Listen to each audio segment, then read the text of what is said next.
Salam alaikum. My name is Yashar Payami. I'm from Iran, really. And I want to know exactly is that you must have read Salman Rushdie's Satanic Verses. And as a Muslim, nobody would have liked that book. So what do you think Imam Khomeini did was, what he did was correct, asking for the people for fatwa? That was my main point. What Imam Khomeini had told about the fatwa, against Salman Rushdie, was it correct or what? Whether the question that what Imam Khomeini said regarding the fatwa of Salman Rushdie, is it right or wrong? My basic question is that why did Imam Khomeini give the fatwa 1 year later? The first country to ban the book of Salman Rushdie's Satanic Verses was India. And I congratulated Rajiv Gandhi for doing that act.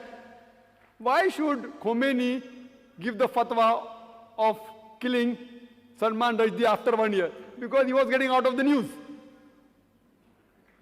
All politicians, if he wanted to give the fatwa, he should have given. The book was reviewed by so many parts of the world, so many countries banned it, and then he gives the fatwa, he should be killed.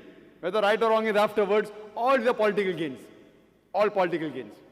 All these things are political gains. But what Rajiv Gandhi did, maybe he didn't know about it, and I've given a talk on this issue of Satanic Verses.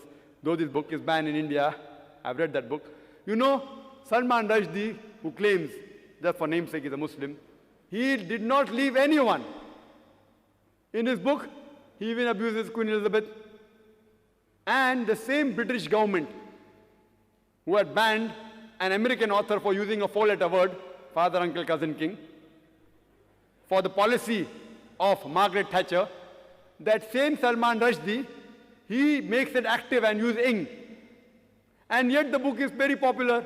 So one American author, they banned because he uses a four-letter word for Margaret Thatcher. This another person, Salman Rushdie, makes it active, ing, for the same Margaret Thatcher's policy, but he gets an award. Why? Because he's maligning Islam, so they're very happy. And do you know, he even did not leave Ram and Sita. You know, these people are respected by the majority of the Indians. He even abused them. I don't want to use that word. He abused them also, he don't leave them. And many of the people are supporting. So maybe Rajiv Gandhi didn't know, but later on, if you read that book, you realize he did not leave anyone.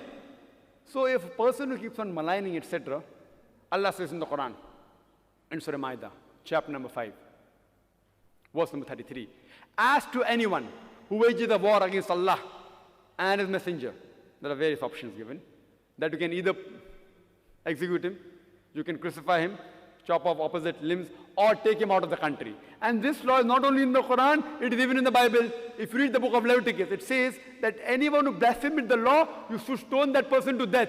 Even a passerby who is a stranger should stone that person to death who blasphemes the law.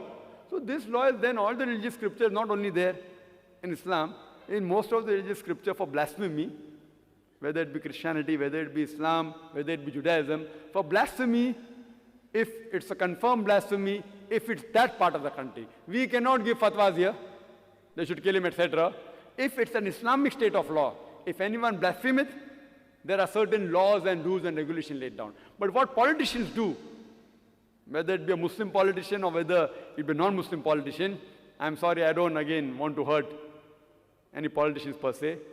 If not all, I say majority. You find somewhere or the other they compromise for their own vote bank. And that's the reason that it is said that religion and politics, that you pose apart, they use religion as a plank to see to it that they get fame, etc. And that's what people do, which we people should be aware that the fatwa given by Khomeini, it was just a political gimmick according to me. But banning the book, what Rajiv Gandhi did, was perfect. He banned it, he was the first. And now they're thinking of removing the ban. I don't know whether the ban has come out or not. There's another statement that they're trying to remove the ban. But if anyone blasphemed the Lord in Islam, in Christianity, that person according to Christianity should be stoned to death. In Islam, there are 4 options. You can even exile him. Christianity, no option. Christianity, only stoning to death. In Islam, there are 4 options you can choose. In Christianity, you have to stone that person to death. Hope that answers the question.